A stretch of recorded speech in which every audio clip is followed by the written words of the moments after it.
Well, good evening. Welcome to another rant from me, Jim Davidson, OBE. Okay, lots to talk about this week, and we're also joined live on YouTube, okay, for the first bit of this little broadcast.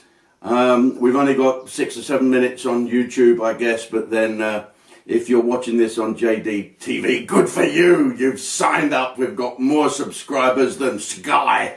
This is fantastic. So anyway, so if you're fed up of watching on YouTube and you want to see what goes on after the bits that doesn't go on YouTube, because it won't stay on YouTube for long, I can tell you that now. Right, so here we go. What we're going to talk about. What do you think there is to talk about? Firstly, it's interesting, this Madeleine McCann situation. Why has it taken this long to find this German? Suddenly the papers are full of all this stuff.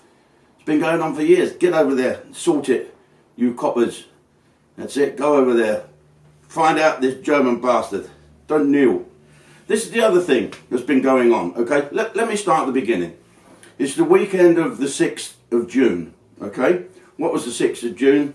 It was Normandy, wasn't it? Millions and millions of young men, mainly British, Canadian and American, mainly British and Canadian, to be honest, who captured those Normandy beaches. It was the beginning of the start of the end of the Second World War.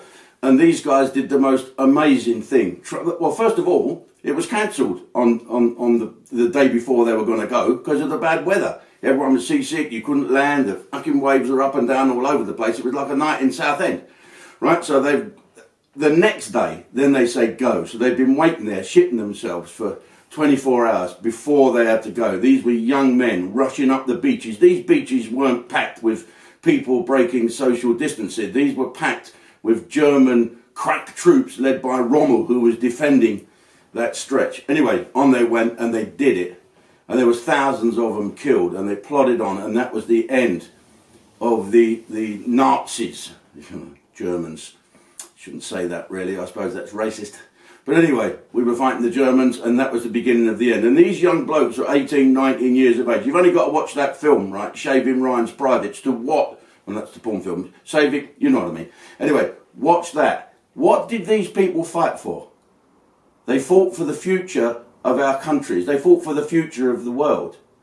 How are they going to be now, these old chaps? This old fella that walked round his garden, the colonel. How's he going to be looking at these people walking around London, risking people's lives? Is that what they fought for? They fought for freedom. They fought for a future. Okay, and the future is for everybody. And now these people are throwing it away. These young people, these young millennials, these people that are marching. Look, millennials, snowflakes, pond life. Try that. Pond life. Yes, black, white, brown, all the different people. They all seem to have one thing in common. They are fucking stupid. Okay? They want to protest. Racism is more important than killing thousands and thousands of people. Is that right? I just don't get it. What is it? Please, guys. Yeah, that's the American thing now, isn't it? To call men and women guys. But guys, if you're going to protest, you're going to kill people. Oh, well, that's okay, because poor George was killed. Come on. Look, it was a terrible thing that happened. I don't look at it as a black man being killed by a white cop. I look at it as a bad cop killing somebody. Whether he did it intentionally, that will be decided in court. It's not for us on here. But for Christ's sake, what has it got to do with our country? What is happening in our country? Why are we... I just don't get it. Do you know what I don't get, everybody? You people that are protesting Black Lives Matter. So let's say you say to me, Jim, Black Lives Matter. And I say, yeah, great, they do. They really do matter. Now what? Where does the argument go from there? Where does the protest go from there? People have got to change their attitude. And you think this will help? Knocking a female police officer off her horse. Okay? What is that about? Do these people that fought at Normandy, I mean, you've seen the films, okay? Can you imagine what hell that was like? These young people. These are not moaning because their lives are not what they want to be. They're there defending God, country, protecting their friends. Do they really think they did all that so some fucking pond life can piss up a statue of Winston Churchill?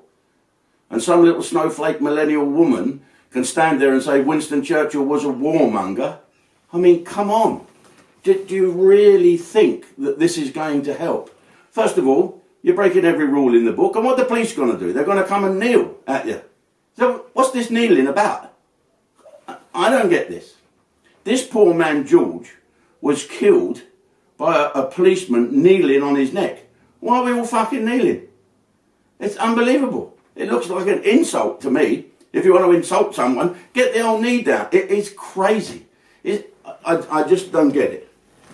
I understand. And I agree with you about protests. Of course black lives matter. So do yellow ones and stripy ones. All lives matter.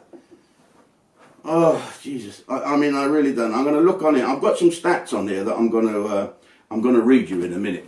But for heaven's sake, people did not fight at Normandy to see the younger generation pissing up the cenotaph. Don't do it. That's Boris Johnson calling me. All right. We're going to say goodbye to our friends from YouTube at the moment. This is my alarm to say you can speak no more. How the fuck you turn it off, I've no idea. Hang on a minute. Put that there, put that there, there, turn that there, and then throw the fucking thing over there. That's the end of that. So anyway, goodbye you chaps from YouTube. I just want to say, if you're watching this and you want to go out protesting, do it another way. Don't fuel the bigots. Don't fuel the racists. Because all they will do, they will kidnap. They will kidnap what you're trying to do. And they'll focus on the rioting. They'll focus on all the stuff. And listen, one thing before we go. Just have a look at how racially tolerant Britain is becoming. You can't watch an advert on the television unless it's a black man and a white woman, or a white woman and a black man. You can't go in a furniture shop and buy a sofa unless you have a different race partner. Everybody's trying. This is not helping. Rioting and being off and demanding Black Lives Matter. Yes, my question is, someone, and don't tell me, I haven't got a clue how to do anything about it, but what are the outcomes that you're looking for? On a 1 to 10, what now? What are the demands? What do you want? Do you want to not be arrested? Do you want to only black people be arrested by black policemen? So brown people can only be arrested by brown people? What is it? What is going on? Why was the gay pride march banned, but this allowed to carry on? Something needs to be sorted out. Listen, good luck. We all know Black Lives Matter. We all know every life matters. There is racism. Of course there's bloody racism. Oh, everyone will have a go at me. As long as I'm the bad guy and getting up the arse for everyone who wants to call me a racist, that's fine. And then leave everybody else alone. But come on, let's live together, for heaven's sake. What do you want, you protesters? What does it mean? It's like saying, please let us go out. I understand that.